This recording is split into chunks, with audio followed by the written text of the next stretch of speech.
Hi everybody, good afternoon and welcome to another Headstart Presents. Hi Rowena. Gareth Jones here from Headstart. We are running a session on social mobility this afternoon. We are actually waiting for another guest, Rebecca Foden from Ernst & Young. I know that she was on a really tight time scale, so we've decided to kick off and hopefully Rebecca will jump in later. She should just sort of appear from nowhere whilst like we're talking, but like a social mobility genie. Indeed, exactly. But Rowena and I know each other, so I'm sure we've already said we can probably fill a couple of hours on this subject, but we'll try not to put everybody through that. Just a couple of housekeeping things. We are just going to run through, we're going to have a conversation. This will be available afterwards to watch and download on YouTube and various other social channels.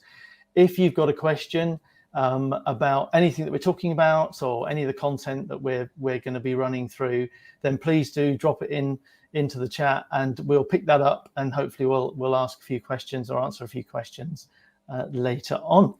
So without further ado, if I've missed anything, I'm sure backstage folks will poke me in the eye while we're talking, but hopefully we'll be able to crack on straight away. And here's Rebecca out of nowhere. Hey Rebecca, how are you?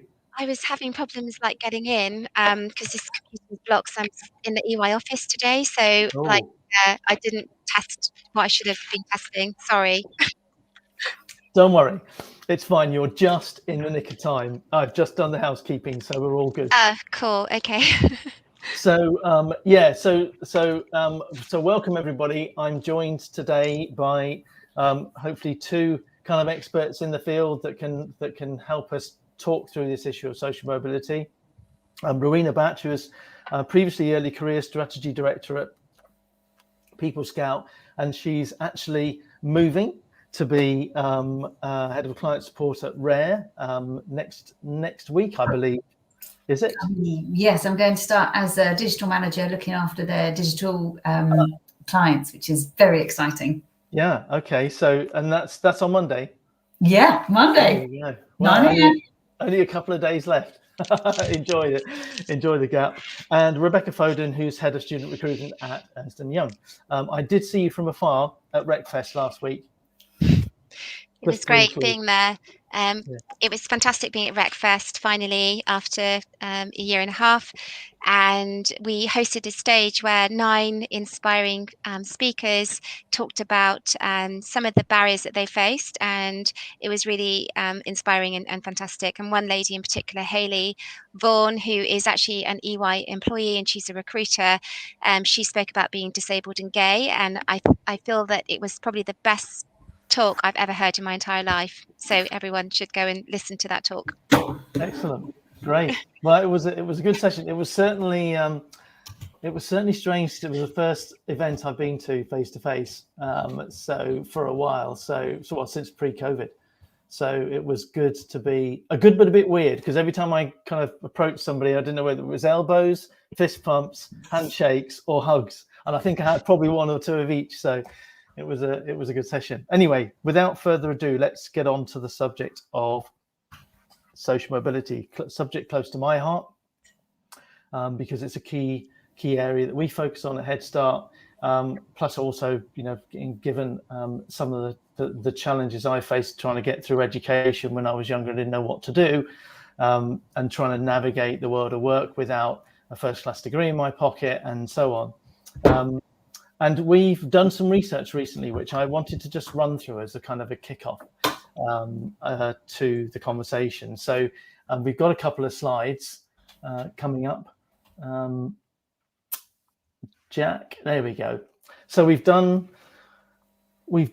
a survey very recently, and it's probably a little bit disappointing to note that we still, I know that we talk about the practices that everybody has in terms of particularly their early careers, the sort of the limits or the frameworks around which they're pulling in candidates and setting criteria. And from the survey, it shows that there's still, I guess, we've still got those kind of practices in place that would potentially restrict opportunities for people with socially disadvantaged backgrounds. So it's things like academically focused minimum entry requirements, list of preferred universities, and referral programs. And I know that, you know, there's a real mixed view on referral programs, because referrals are supposed to be, you know, deliver higher quality applicants. I've heard that discussed a lot over the years, but it does mean that, I guess, it does potentially exclude some groups. There were some positives. So I thought it was interesting that over half said they take on apprentices, and increasingly so, to fill managerial and professional roles. I've heard that a lot lately. And in fact, my daughter, who was going to go to university and study chemistry, decided to join Deloitte on their apprenticeship program, and she's absolutely loving it. So interesting dynamic, I think, happening there. In terms of education, let's have a look at the next slide. These were just some of the things that came out, which I thought were interesting, worth highlighting, and I'd like to discuss them with you guys in a minute. So 57% indicated having some kind of preference in their process for hiring. Only a third said they don't have any preference or priority at all. And for the sort of the larger companies, over 50% of them are still picking from the traditional top tier universities, which is quite a lot. It's quite a disturbing number of organizations doing that, or they're picking from the top subject matter universities, which obviously for some organizations that's really important. But again, those tend to be, I guess, the higher tiers. And some of them are still, well, or are choosing based on previous successful hiring profiles, which again can be useful if they're scientifically structured, but sometimes they're not. And the third slide, which is about referrals, I thought was worth highlighting some of these too. So 48% said they operate a referral program, which is quite a lot. That's 61% of organizations that are in the larger bracket. And 72% give them some kind of priority. So that's either lowering the grades or bumping them up the queue. And I thought this was interesting when talking about the reasons for the priorities. They were saying that they perform better in the role. I'm not sure how that's measured. It's a company policy, so we follow that. And I know I've interacted with organizations that have it as a policy and people don't question it. This was interesting. They have exposures to the company, so they settle better. I'm not quite sure again how that's determined really. But anyway, let's get into the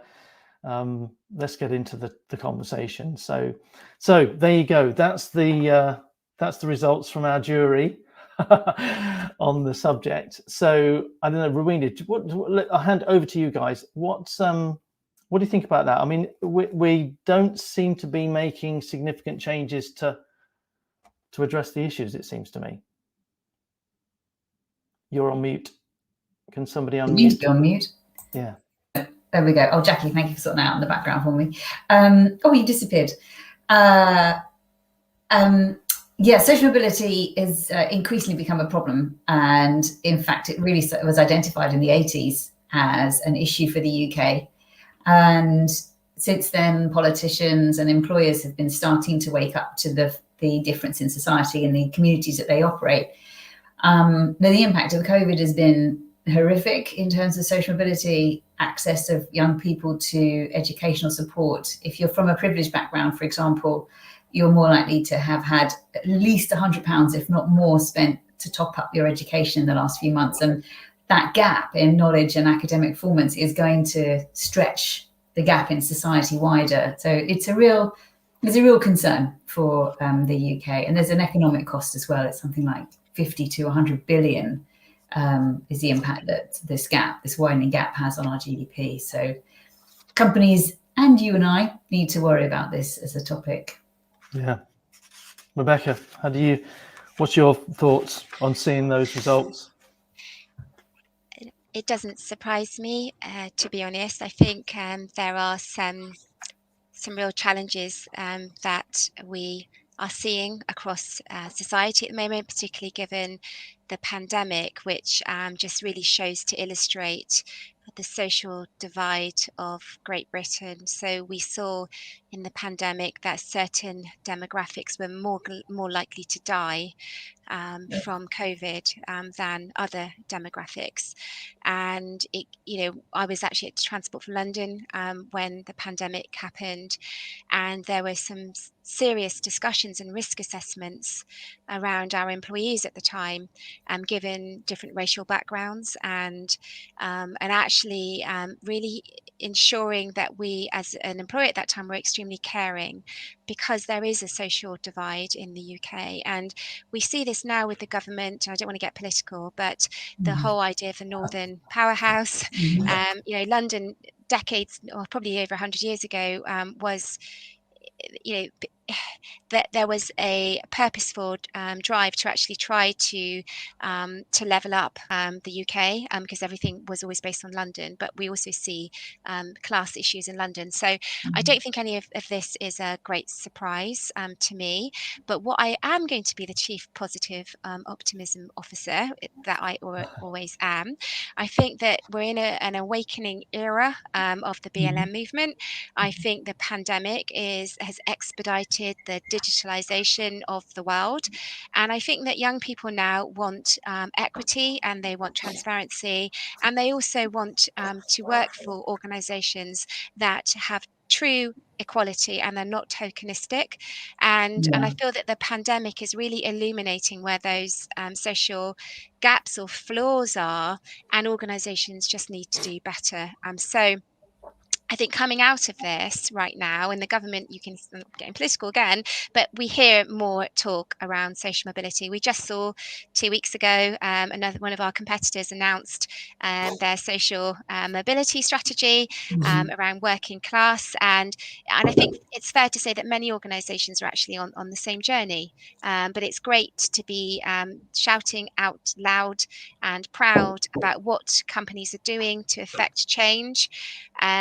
From the big focus has been on D&I. Okay, so every organisation has started to focus heavily on D&I. It's great to see the segmentation now with Black talent.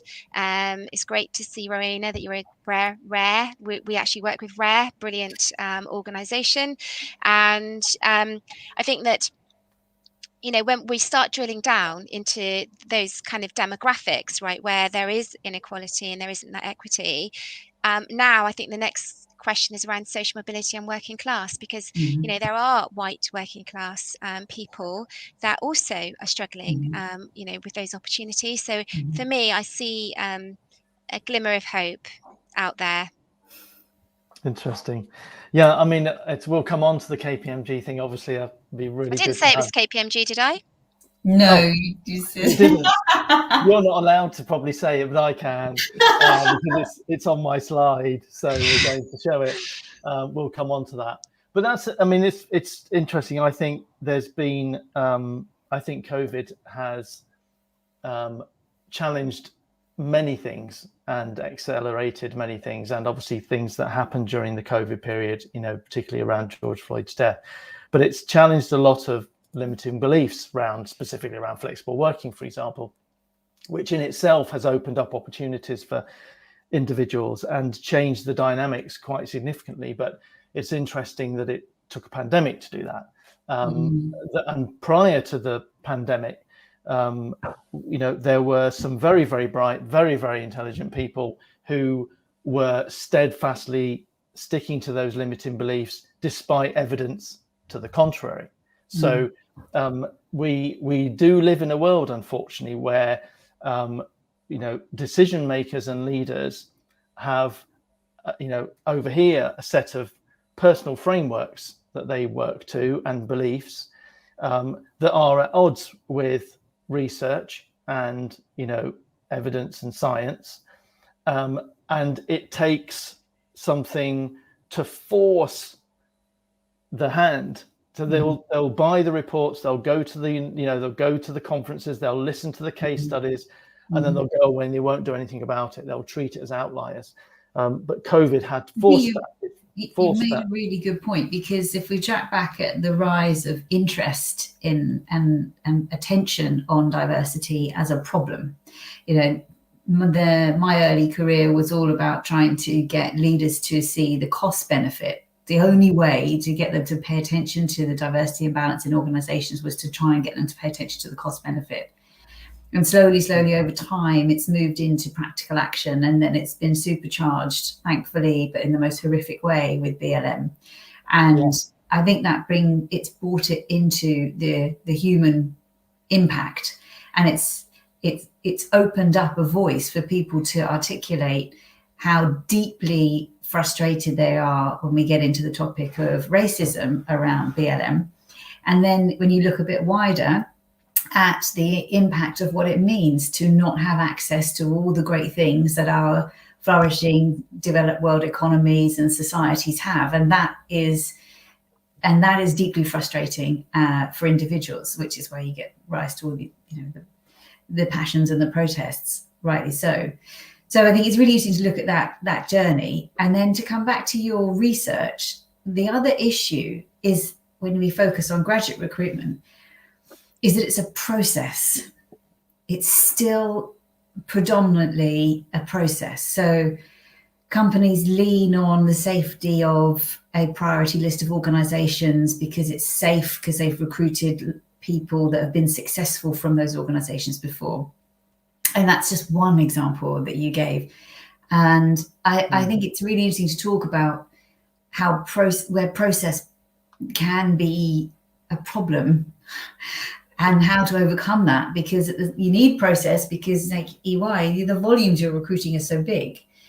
And people would assume you have a huge budget to make changes in it. In some respects, it probably costs a lot to run, but you probably don't have hundreds of thousands to update it each year and be really progressive. So I think I'm quite interested in that area of it. Yeah, it's interesting. I mean, arguably, if you consider all that energy and effort that's gone into try and, I guess, all of that profile is raised. I was speaking to somebody the other day that was doing some research on pledges. So, the pledges that were made on D&I, for example, in the last 12 months, and the amount that's actually come to fruition is tiny. And we're making these commitments in the light of some of these activities. And again, it goes back to, why aren't we changing? And I'd love things to shift radically. I do believe that we've opened the lid on some of this stuff, and if we've opened the box, we can't shut it again now.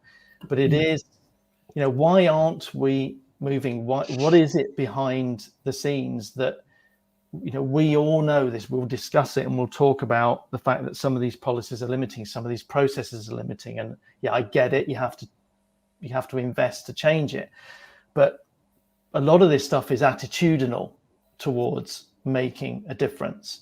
So why is it that we have these set of limited beliefs? We have all of this evidence, but when it comes down to it, we're still reverting. I know it's safe, but why? Why are we not changing? I'd like to think that I would like to think that organisations now are trying to get more on the front foot, and every organisation that I have worked in are making that. I would say that I have seen positive steps of progression, and these are micro steps, because what we're dealing with here is hundreds of years of legacy, and it is systemic. And I don't think it's such a simplistic issue just around recruitment. So some of the things that I'm looking at right now is, how do we simplify our process there is a balance between the volume that we receive, but also there is an opportunity to simplify, and also to try to remove some of the barriers that we might find in our process. But that said, even if we did all of that, which we are doing, we also need to think about how are we relatable as a brand to a wider, diverse talent pool. So we have to remind ourselves that some of these talent pools that we're trying to access may not have the same opportunities as people from different backgrounds. So it means that, you know, I guess for an organization there's that constant scope creep, right? So how do we, you know, leverage our brand? How do we connect with an audience? I'm talking, you know, specifically through the lens of student recruitment here, but you know, there is a talent pool out there in schools right now that perhaps may or may not have role models. They may or may not have had great careers advice.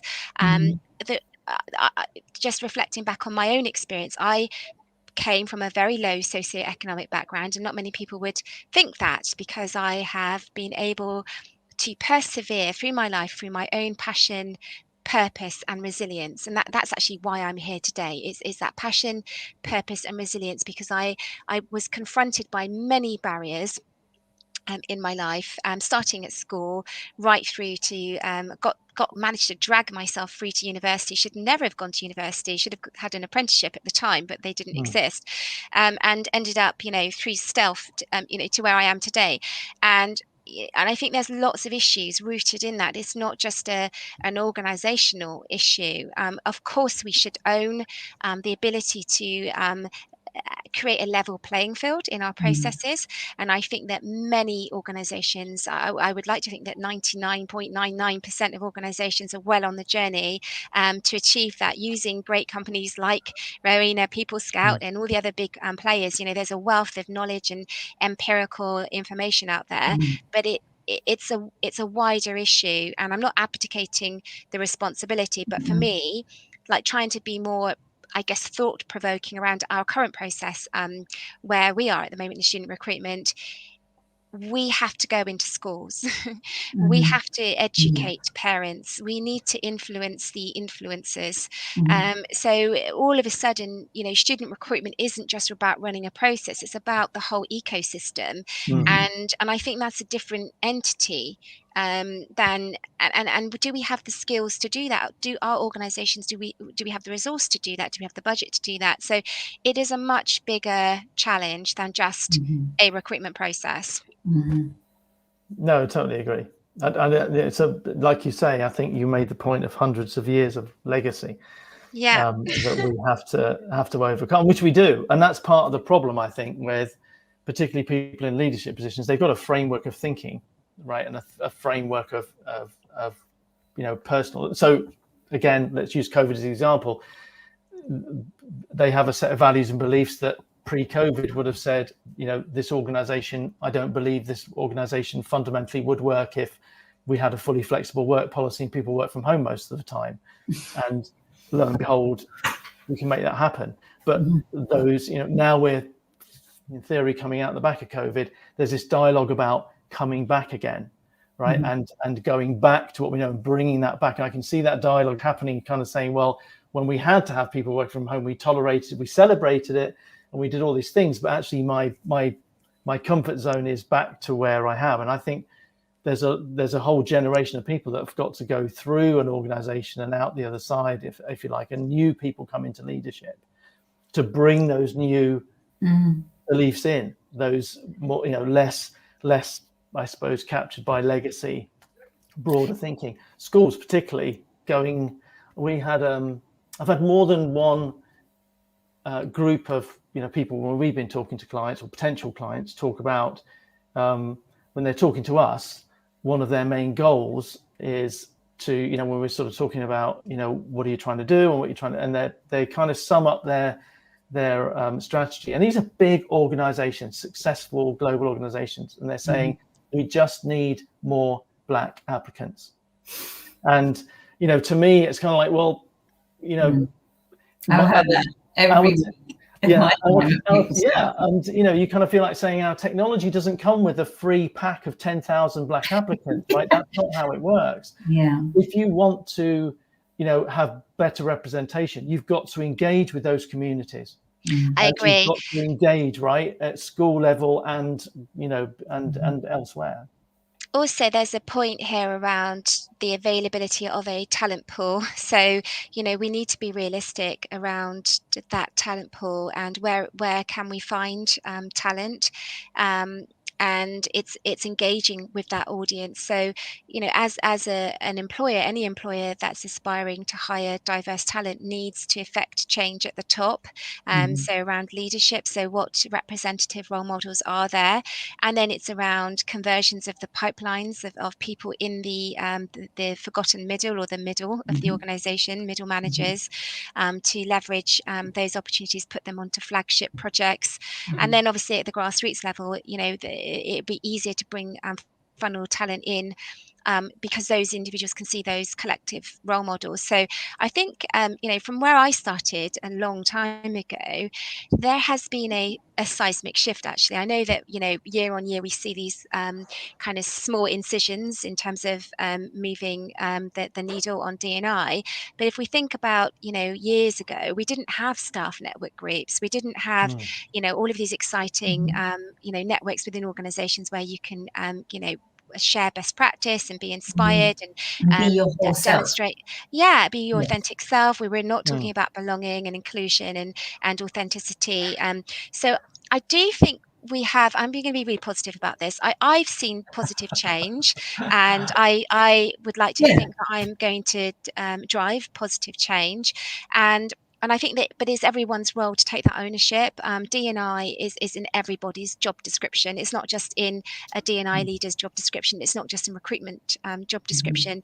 Every single person has to be accountable. And it's like, who are you, as an individual, who are you mentoring? Are you mentoring somebody that's diverse? Have you been to a school? What can you personally do to contribute to change? And that's the kind of approach that I take personally. And I think that if everybody did that, then we would make a greater leap forwards.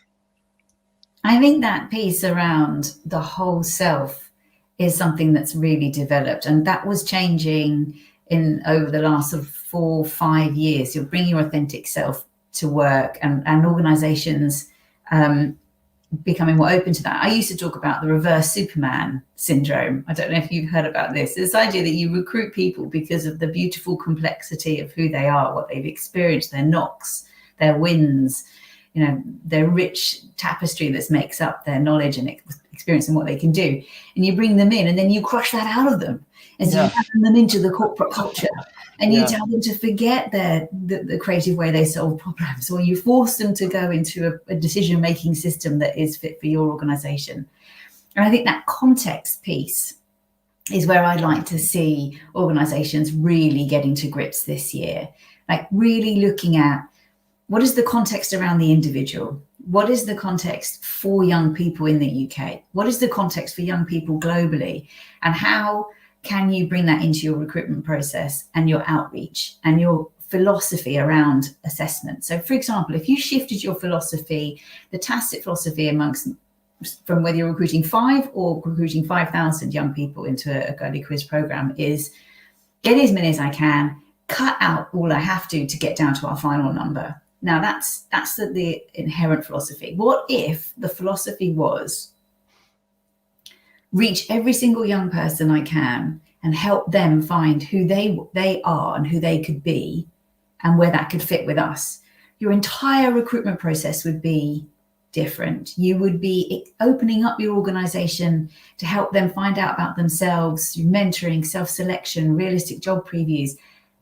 And you would knock out, you know, what might be 98% of your applicants in order to get to your final 2. But the experience along the way and the growth that those individuals could have, that closes the mobility gap. So to your point, Rebecca, about barriers, the barriers are advice, examples, experience, confidence, and information.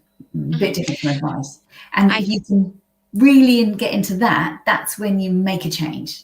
Yeah, I really agree. And at EY, we're on the philosophy journey. So we've just rolled out the Maths Mindset platform. So this is a platform where we're actually helping young people or whoever wants to apply for our roles to ace the process and be their best selves. So it is, we are market testing this platform, the first to launch.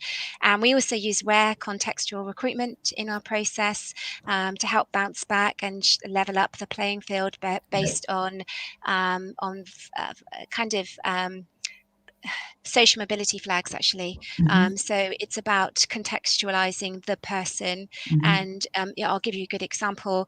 When I was at school, it was a very disadvantaged school, but yet I achieved the highest A-level grades, and much to my surprise. But yet, if I was in the backdrop of a much higher performing school, then perhaps I would have achieved higher A-level grades. So the rare contextual recruitment tool allows us to look at that. There is still more things that we can do, of course, right? But we need to balance the volume, and we also need to question the whole end-to-end process around, does this actually add value to the candidate, and also to enable us to make sure that there is a level playing field for talent. And we need to look at those pathways, using data, using insights around different demographics. And are there barriers? Are there invisible barriers that we have in a process? And I'm talking those invisible. I'd like to talk some more about those invisible barriers, because we did some research at People Scout, and in the recruitment process, one of the barriers that comes out for candidates from underrepresented groups, be that ethnicity, race, sexual orientation, disability, is the degree that they get nervous. So they are 11 times more nervous than their white privileged counterparts. So they underperform in the same degree. So that then continues, if they do get through the process, that continues in their career. I've seen that firsthand. So I'm not at EY, but then another organisation, we saw firsthand at Assessment Centre Day. We had a demographic in particular that were not speaking at Assessment Centre, and this was almost a cultural issue, because actually there were the group discussion was quite heated discussions, right? So culturally, they were more nervous to speak up in fear of being overly direct. What that meant was that they might get amber lighted, not because they were not great talent, but because we couldn't score them, because we didn't see any contribution. So we did a lot of work to change the whole assessment centre approach and to make it much more inclusive. So things like actually having a round table versus a square table, it makes a difference. Actually making everybody contribute by having a role in the assessment centre to allow everybody to speak and to be fully inclusive. We also sent all of the assessment information a week before to every candidate, so they could prepare and be their best selves. And we also held workshops for those underrepresented groups. So that's a really good example of where there are potential hidden barriers. And so at every point of a recruitment process, we need to look and think and reflect on, if we see a data point where there is an abnormal spike, for one demographic, or maybe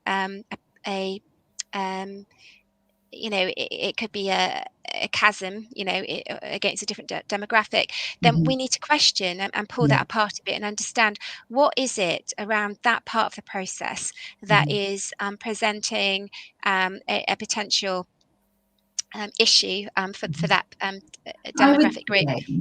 Over the last year, so deep in pandemic, the 3 topics I got pulled onto in my role at People Scout to support companies on was diversity, number 1. Within that, how do I spot where a problem is in my process? How do I take my sketchy data or whatever data I can get and see where there's an issue? And then how do I audit and eliminate bias? Yeah, it's a good question. And also many companies, I think, are not looking at the data in the right way. So for example, if you're looking at recruitment pathway data, you need to compare apples against oranges, right? You can't have women against women because there's a glass ceiling. So if you're saying at applications, this percentage of women, are not adversely impacted because they're getting through, yes, that's true. But if you compare them in the talent pool against men, we see that women don't get through.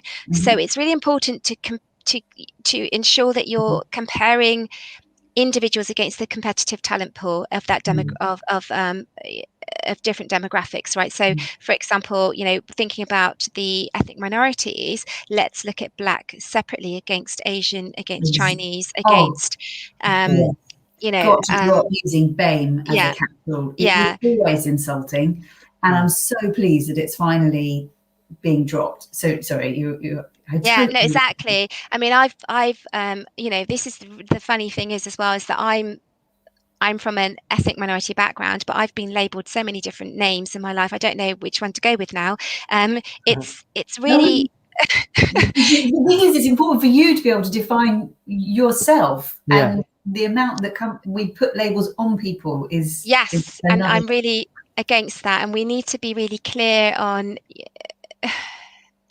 We need to be really clear on the issues and the challenges that different demographics face in a process. And I think it's really great though, Rowena, that many companies were asking you for this, because actually that tells me that they really want to get to the nub of the problem. I had to make them want to ask the question.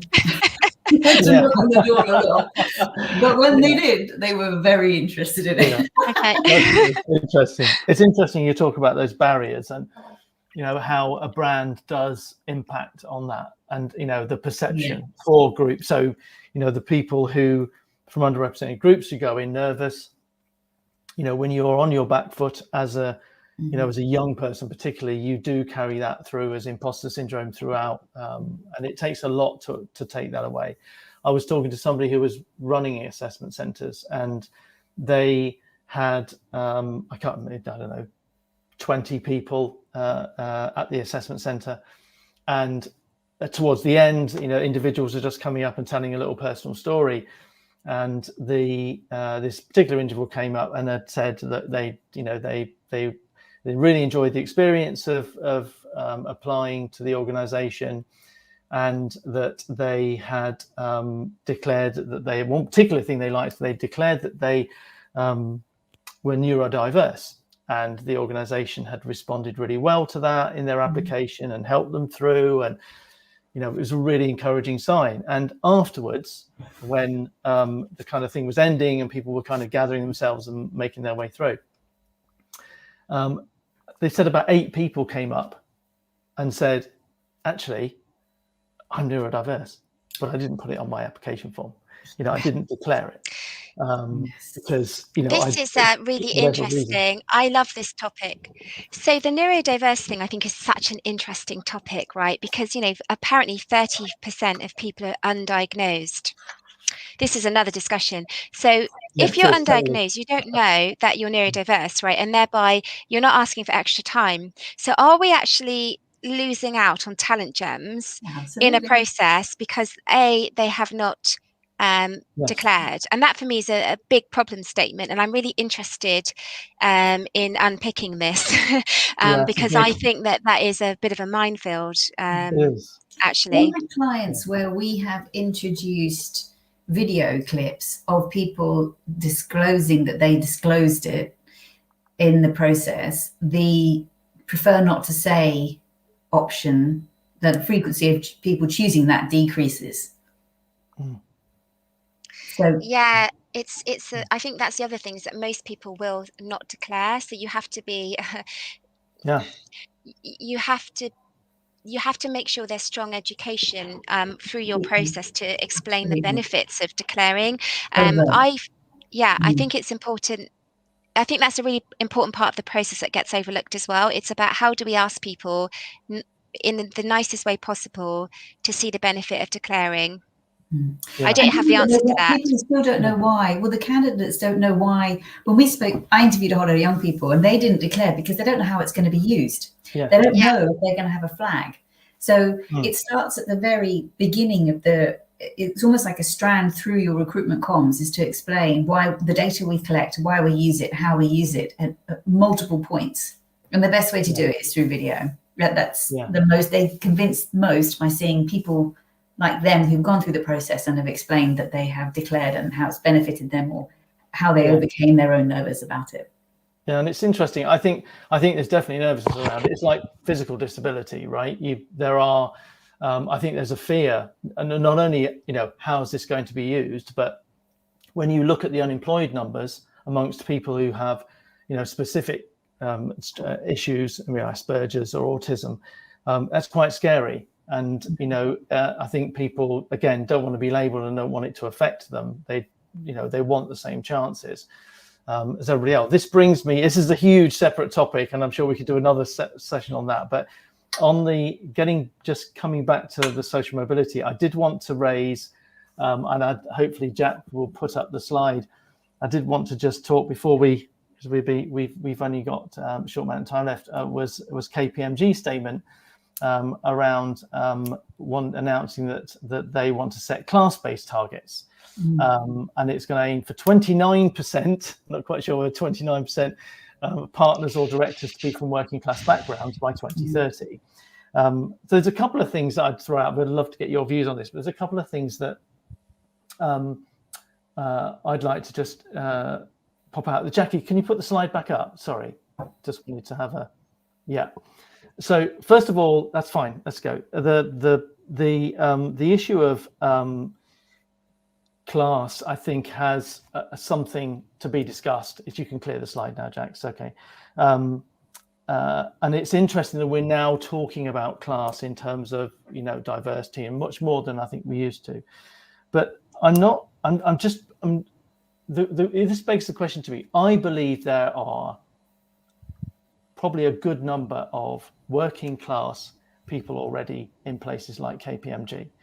Back in 1996, I think it was, Tony Blair decided that every young person should have the opportunity, at least half of people, to go into education.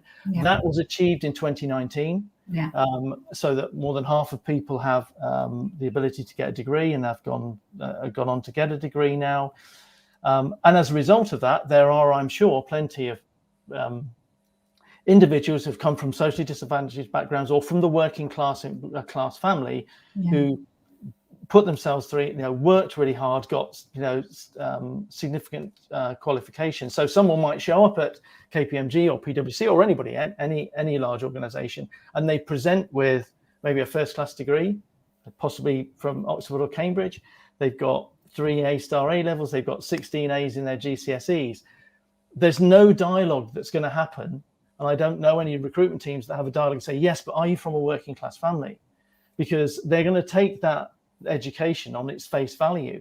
Now, that might come out in the story, well, I grew up in here or there. Do you have to change the questions that you ask and the data that you collect? I mean, we have to learn from the lack of responses from those fields we were just talking about, so that you don't miss that. But I think what I'd like to go with this conversation, if this is where you were thinking, Gareth, is about the discrimination against working class individuals. Yes, and well, really there's the challenge, right? Very true. Yeah, if KPMG wants to have 29% of, so what does that really mean? What is having a working class person in that? Because I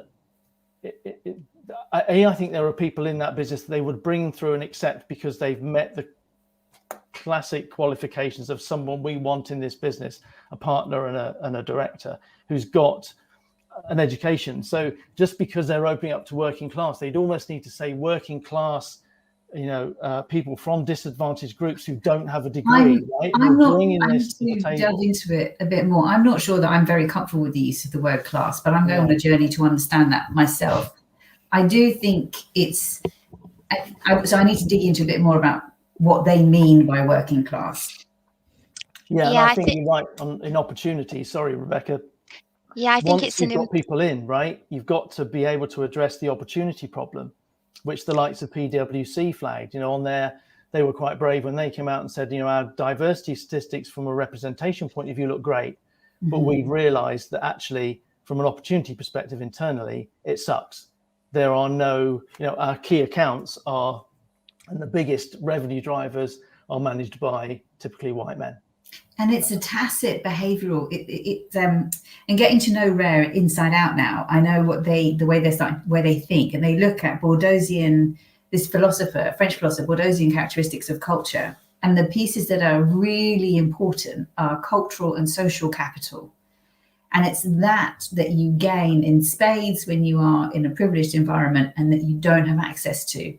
And it's the meta behaviors around subtleties of interaction, degree of eye contact, intonation of voice, use of accent, people that change accents over time. It's all those subtleties that, when it comes back to the recruitment process, that would put out somebody whose language doesn't fit in a written application form or written questions, which you can get over if you use things like situational judgment tests and more experiential assessment processes. And then I think you've got to look at the recruiters and bias. Like there's unconscious bias training is and has evolved, and I know that there's a whole load more coming out.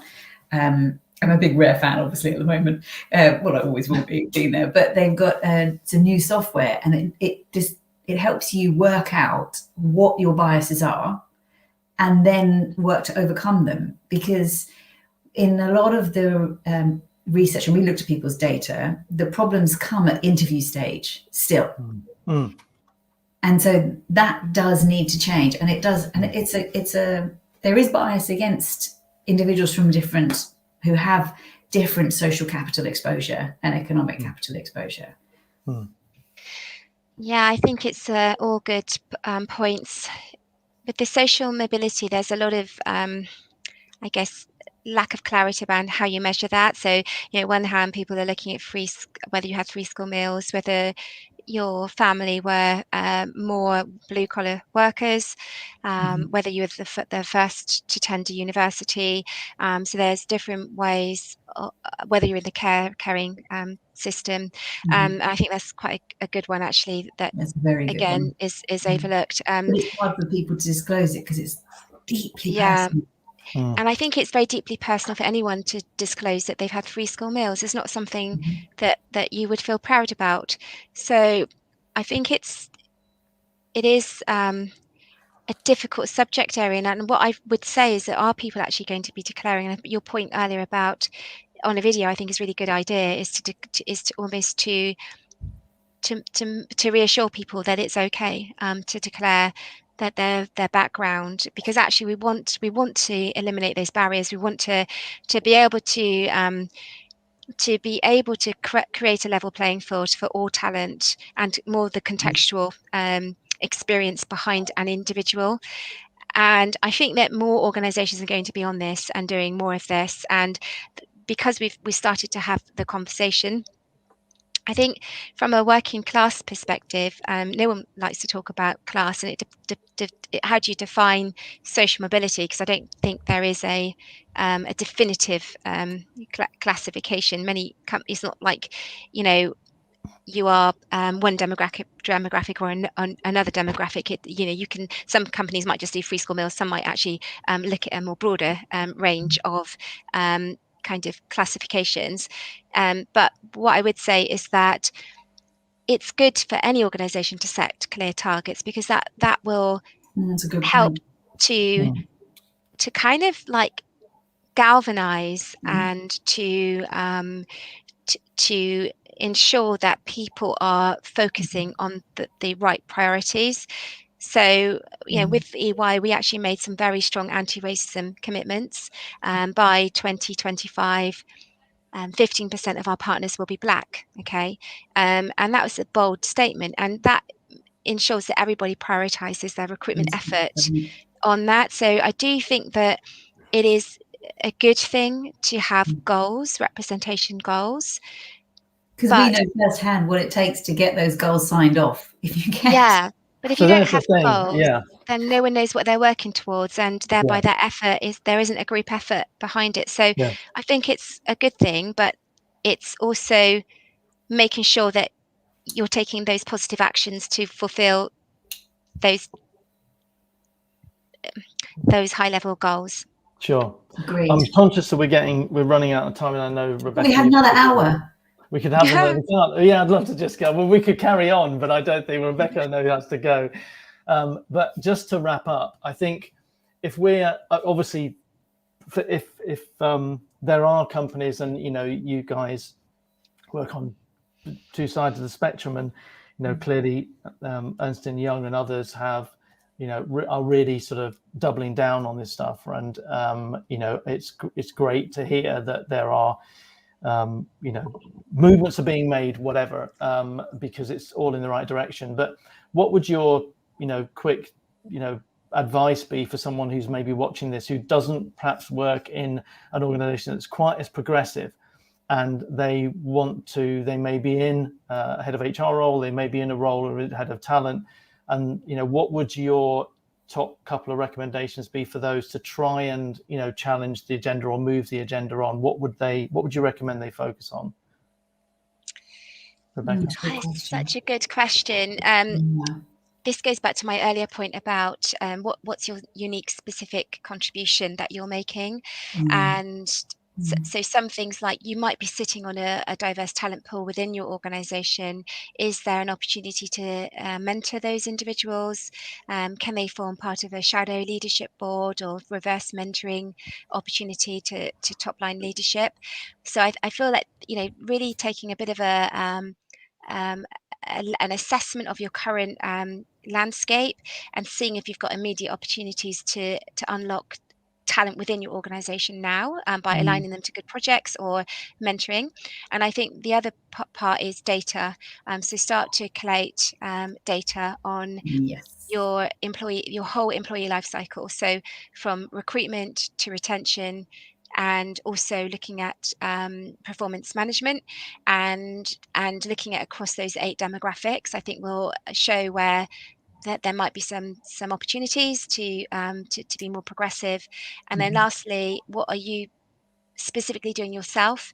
So getting people to go out to disadvantaged schools to talk about your employer. You'd be really surprised at a school that would receive. Many schools now are so beaten down because of COVID. Young people are they're desperate, right? So reach out to a school that's in a disadvantaged area and go and talk about yourself as a role model, but also the company you work for. And I think that's how you ignite those small fires, and that's how people will recognize you as a role model, but also your brand. So those are my 3 things. I gave you 3, not well one. Done. Sorry. Great, extra bonus. We like that. Rowena, what would you add? All of those. So now I've got to add in some other ones. I would say work experience.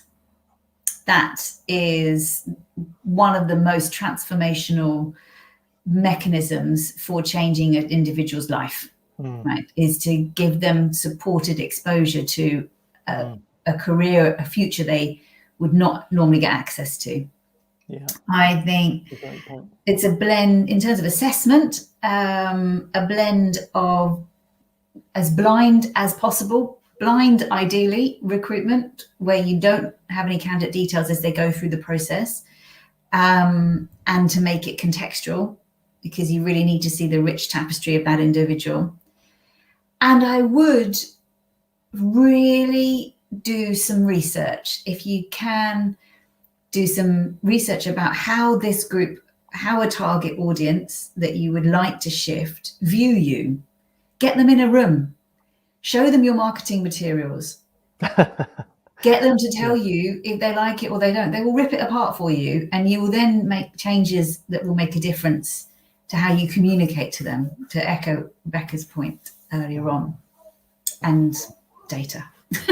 Data. I mean, a whole separate session on the data journey in organizations. I mean, it still amazes me that we've got a 360-degree view of the customer in organizations, but we've got about a 10% view of our people. But that's for another day.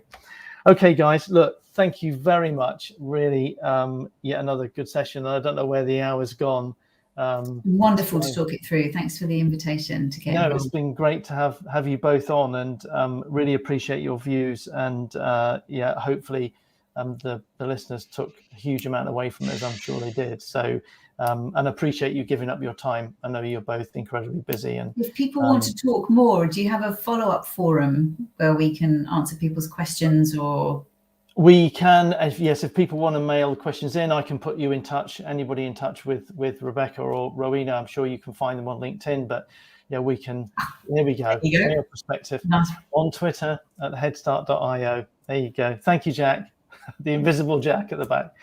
Okay, well, that's a wrap for today. Again, thank you very much to my panelists, and thank you very much for everybody who jumped on. We do hope you took some great nuggets away, and do follow on joining the conversation, and hopefully we'll see you again next time. Thank you very much. Bye now. Thanks, everyone.